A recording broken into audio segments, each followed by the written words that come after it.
Nous sommes à la fin du mois, l'heure pour les travailleurs de percevoir leur salaire. Dans le Focus aujourd'hui, on va s'intéresser à ces étrangers qui envoient chaque mois une partie de leur paye à leur famille restée au pays. Et l'on s'interroge sur les prix de ces transferts d'argent vers l'Afrique. Leur coût est exorbitant. Nos correspondantes Alix Bale à Londres et Caterina Vitosi au Ghana nous expliquent pourquoi. C'est un rituel mensuel pour Kofi Asio. Cet argent, c'est pour envoyer à la maison, à ma famille. Je l'envoie à mon petit frère qui le donne à ma famille. Mais pour ce Londonien originaire du Ghana, l'opération a un prix.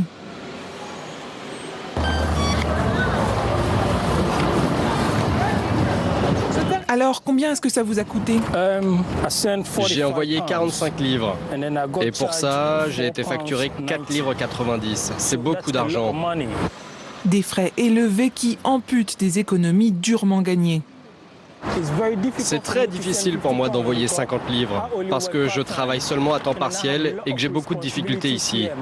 Mon fils, ma famille et mon loyer, tout ça, je sais que ce n'est pas assez, mais au vu de ce que je gagne, c'est tout ce que je peux me permettre.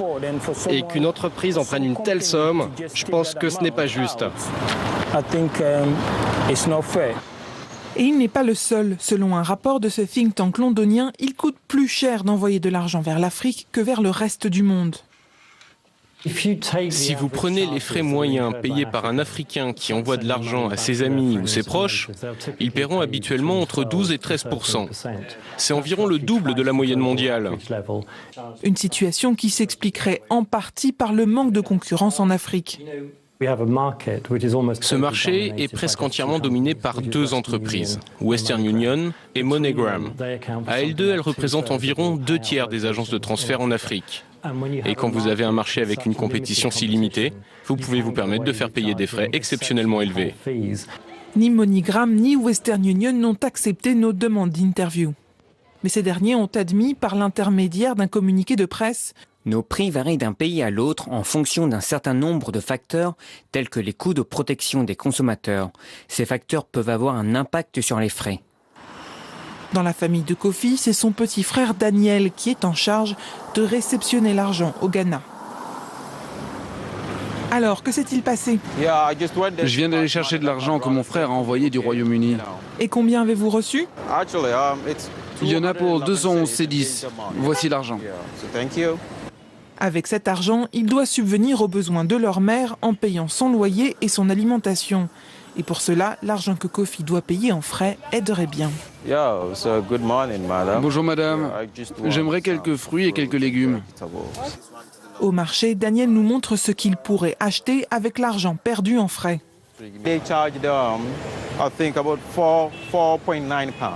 Les frais coûtent 4 livres 90. Quand vous convertissez ça en C10 ghanéens, vous aurez environ 20 C10. Ça permet d'acheter l'équivalent de ce panier. Avec les mangues et les légumes, ma mère peut se faire des salades pendant une semaine.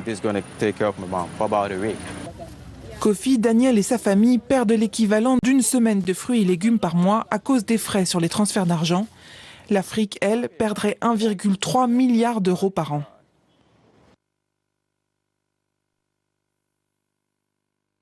Et avec moi sur ce plateau, Rania Belkaya, présidente d'Afrimarket. Merci d'avoir accepté notre invitation. Alors, les transferts d'argent vers l'Afrique, c'est une manne financière qui est colossale. Est-ce qu'on a des chiffres pour illustrer le phénomène? Alors effectivement, aujourd'hui, les transferts d'argent à destination du continent africain, c'est 60 milliards de dollars identifiés dans le circuit formel.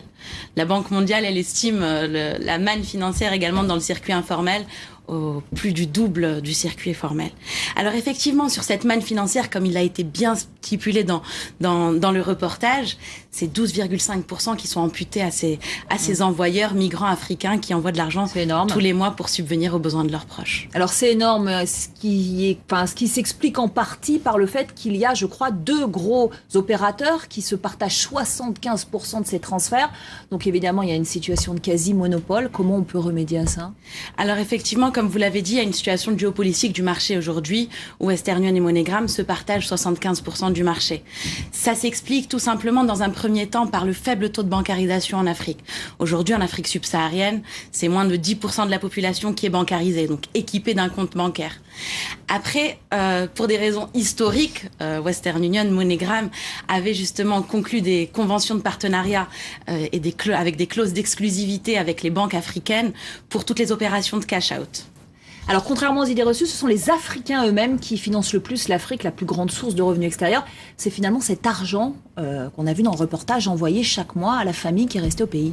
C'est incroyable, ça. C'est incroyable. Enfin, on ne s'y attend pas. C'est vrai que ça bouscule un peu les idées reçues. Exactement. Et au-delà de ça, aujourd'hui, les transferts d'argent des migrants, ça intervient avant l'aide publique au développement ou les investissements directs à l'étranger pour le continent africain. Alors, effectivement, c'est la diaspora qui finance les besoins courants de leurs proches. Culturellement, les Africains sont une population qui, à 60%, émigre à l'intérieur de l'Afrique et 40% à l'extérieur. Est-ce que c'est une bonne ou c'est une mauvaise chose, ces transferts ? Alors, ces transferts, déjà, c'est une source de revenus qui est stable pour les États et pour les familles. Et c'est souvent 60% des revenus des familles en Afrique. Ça pourrait être quoi la solution pour remédier à ces transferts extrêmement coûteux ? Alors aujourd'hui, le marché s'articule sur 3 différents axes qui permettent justement à de nouveaux entrants de tendre à diminuer ces frais de transfert.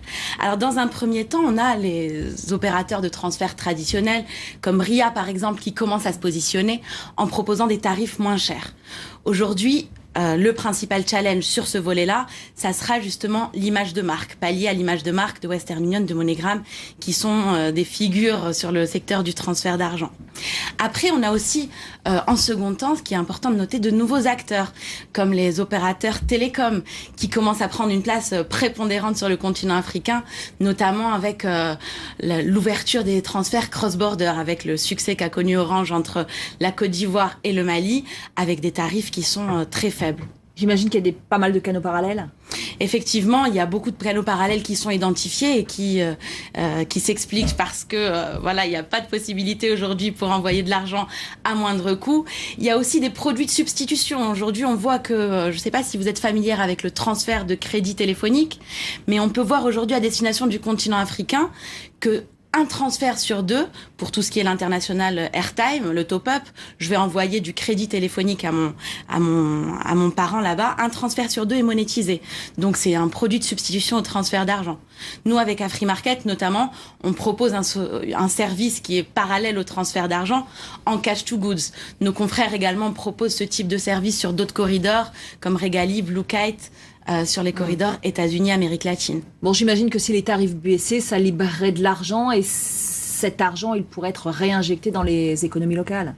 Effectivement, cet argent pourrait, là il a été stipulé 1,3 milliard de dollars qui pourraient être remis dans les mains des migrants africains. La Banque mondiale, elle milite pour 4 milliards de dollars. Justement, si on réduit ces faits de transfert à 5%, on pourrait remettre 4 milliards de dollars dans les mains de ces migrants africains qui pourraient être soit réinvestis dans l'économie productive ou encore pour subvenir aux besoins de ses proches. Merci beaucoup Rania Belkaya, présidente d'AfriMarket, pour cet éclairage. On a tout compris à ces transferts d'argent et en effet, il faudrait trouver une solution pour que ça baisse un peu. C'est la fin de cette